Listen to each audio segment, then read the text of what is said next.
Bonjour. Dans une journée ensoleillée de juin, après 14 heures, Monsieur Jean rentrait chez lui après une longue journée de travail épuisante.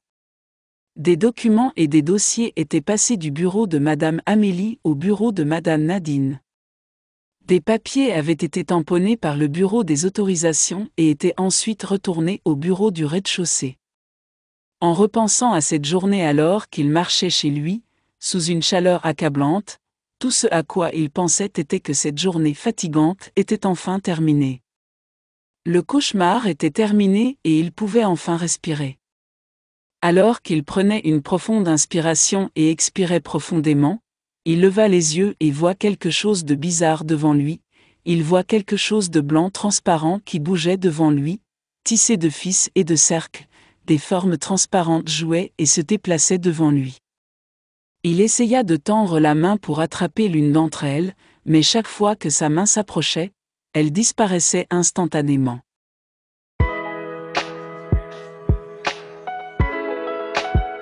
Bienvenue à tous dans cet épisode.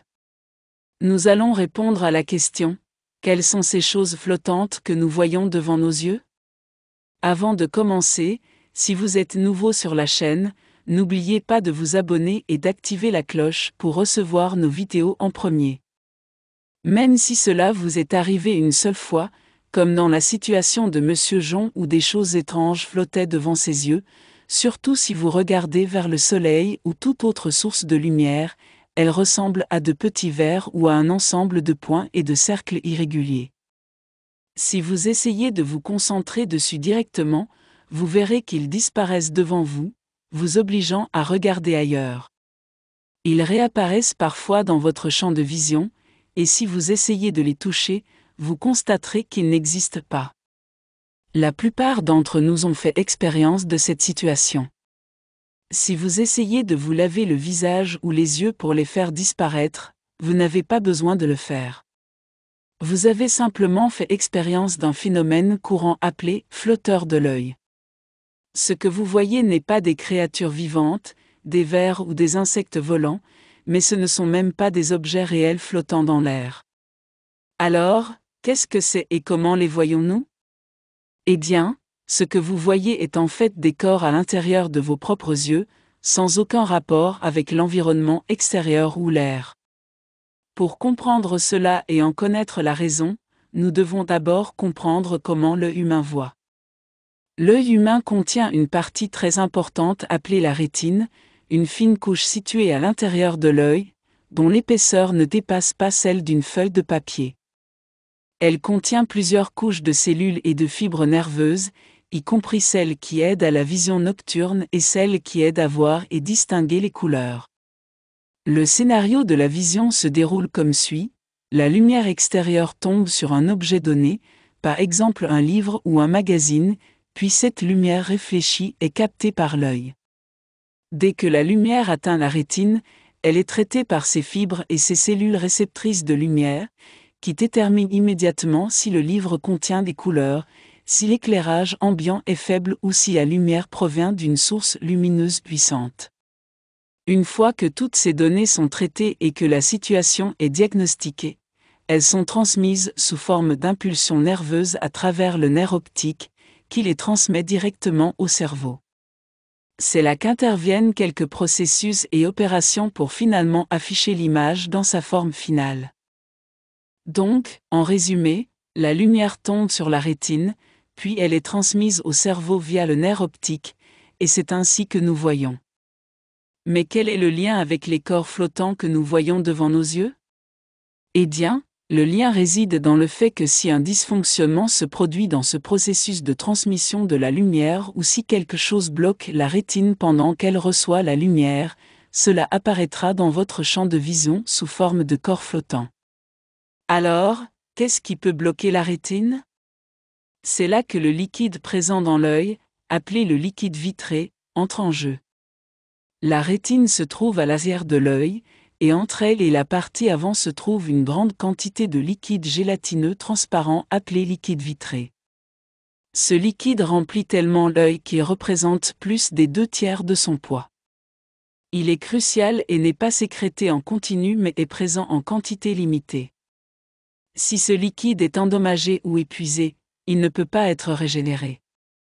Le liquide vitré est composé d'un grand nombre de fibres de collagène, et avec le temps, certaines parties de celui-ci commencent à se regrouper et à former des agrégats un peu plus fluides que le liquide vitré lui-même. Lorsque ces agrégats sont exposés à la lumière, leur ombre est projetée sur la rétine, ce qui entraîne l'apparition de corps flottants transparents qui semblent dériver aléatoirement. Cependant, tous les corps flottants que nous voyons ne sont pas simplement des agrégats de collagène. Ils peuvent également être des ombres de minuscules tissus à l'intérieur de l'œil, des globules rouges, des agrégats de protéines, et d'autres facteurs. Mais ce qui les unit tous, c'est que l'ombre de chacun d'eux tombe sur la rétine, entravant sa capacité à recevoir la lumière de manière nette. Alors, pourquoi ne voyons-nous pas ces corps flottants tout le temps s'ils sont immergés dans le liquide vitré partout dans l'œil? La réponse à cette question réside dans plusieurs facteurs qui contrôlent leur apparition. L'un des facteurs les plus importants est la proximité de ces corps flottants par rapport à la rétine. Si elles sont très proches de la rétine, leur ombre apparaîtra clairement, mais si elles sont éloignées de la rétine et situées dans la partie avant de l'œil, leur ombre sera faible voire inexistante. Imaginons que vous mettiez votre main sur une dalle tout en ayant une lampe suspendue au-dessus, avec une distance appropriée entre elles. Vous remarquerez que si vous levez votre main vers le haut et l'éloignez de la table, l'ombre de votre main sera présente sur la table mais de manière faible et peu visible. En revanche, si vous rapprochez votre main de la table, vous remarquerez que l'ombre de votre main sur la table devient plus nette et plus évidente. C'est exactement ce qui se passe avec les corps flottants dans l'œil. Malgré cela, plusieurs facteurs contrôlent l'apparition des corps flottants. L'un des facteurs les plus importants est la présence d'un arrière-plan ou d'une surface avec une couleur uniforme. Le ciel clair est l'un des arrière-plans qui offre une couleur uniforme, ce qui facilite la visualisation des corps flottants par rapport à tout autre arrière-plan irrégulier composé de nombreux éléments. De plus, un arrière-plan uniforme et lumineux, ou une source de lumière intense à proximité, rend les corps flottants plus distincts et plus visibles. C'est pourquoi nous voyons souvent ces corps flottants lorsque nous regardons le ciel pendant la journée, car nous avons à la fois un arrière-plan uniforme comme le ciel et une source de lumière intense comme le soleil. Maintenant, un point à clarifier est que les corps flottants ne sont pas constants en termes de forme et de quantité. Chacun peut les voir sous des formes différentes, certains les voient sous forme de verre ou de forme cylindrique, d'autres sous forme de cercle et de courbe, et d'autres encore sous forme de points noirs ou de formes irrégulières. La variabilité dans la forme des corps flottants est due au fait qu'ils sont des reflets de différentes parties des tissus internes de l'œil ou des agrégats de protéines, qui diffèrent d'une personne à l'autre. Enfin, il est important de noter que la présence de corps flottants n'indique pas nécessairement un problème oculaire, sauf s'ils deviennent excessivement nombreux et interfèrent avec la vision, ou s'ils restent immobiles en place. Dans de tels cas, cela peut être un signe de problèmes de vision tels que les rides de la rétine, les saignements ou les tumeurs oculaires. En général, pour réduire temporairement l'apparition de corps flottants, vous pouvez déplacer rapidement vos yeux vers le haut et vers le bas, éviter de regarder des surfaces avec une couleur uniforme, et éviter les sources lumineuses intenses.